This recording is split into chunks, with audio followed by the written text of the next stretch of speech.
Here at Psychology to Show, we take the complex world of psychology and mental health and make it simple, warm, and truly useful for everyday life. Today, we are covering something that affects far more people than you might realize, and something almost nobody openly discusses: sleep disturbances. Specifically, have you ever gone to bed feeling fine, drifted off to sleep, had vivid or emotional dreams, and then snapped awake somewhere between 3 and 5 in the morning? The house is completely still. Your phone screen is dark. Everyone around you is asleep. And yet, within seconds of opening your eyes, a heavy and unfamiliar feeling washes over you. Not quite sadness, not quite fear, something deeper and harder to name: loneliness. If this sounds familiar, you are not imagining it, and you are absolutely not alone.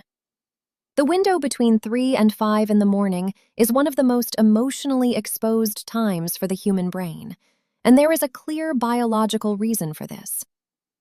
During this period, your core body temperature hits its lowest point of the entire day.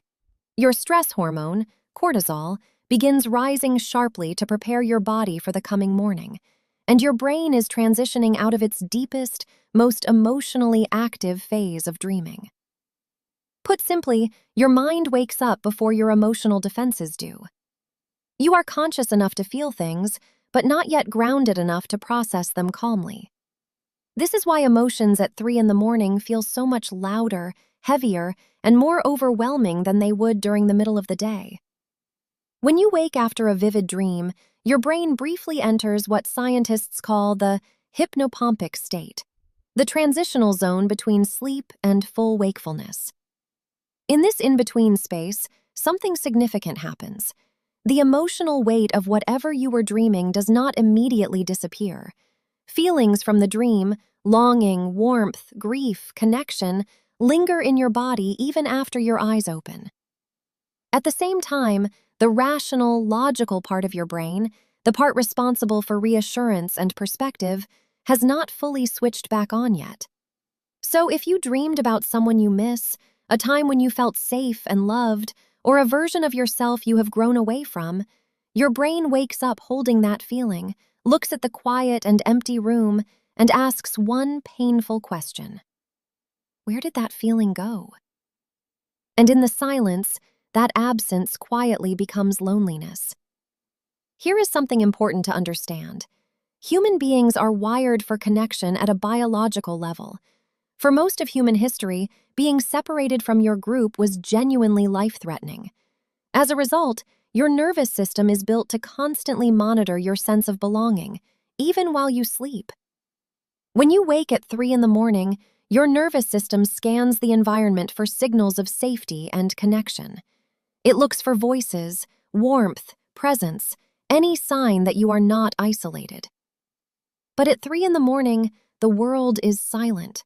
There are no voices, no messages, no reminders that you are seen and known. Your nervous system registers this absence, and without your rational mind fully online to reassure it, that absence begins to feel like danger. So questions begin to surface. Am I truly understood by anyone? Does anyone really see me? Will this feeling ever lift?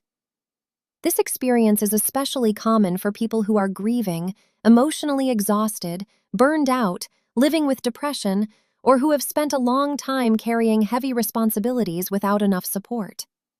Waking up feeling lonely in the early morning hours does not mean you are broken. It does not mean your life is lacking, and it does not mean you will feel this way permanently. What it means is that your brain is tired, honest, and unguarded. During the day, most of us stay busy. We fill our hours with work, responsibilities, and interactions that keep our deeper feelings at a manageable distance. But at night, when the noise of the day falls away, the parts of us that we have been too occupied to acknowledge finally get a chance to speak. The mask comes off, and what remains underneath is usually a simple human need for comfort, connection, and the quiet reassurance that we are not facing life completely alone. That is not weakness. That is what it means to be human. If this kind of waking happens regularly, and it comes alongside persistent sadness, loss of appetite, emotional numbness, or a sense of disconnection that follows you into the day, please consider reaching out for support. Not because something is wrong with you, but because you deserve care. You have likely been carrying a great deal on your own for a long time.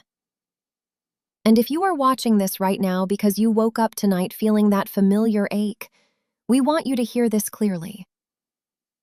You are not strange. You are not behind.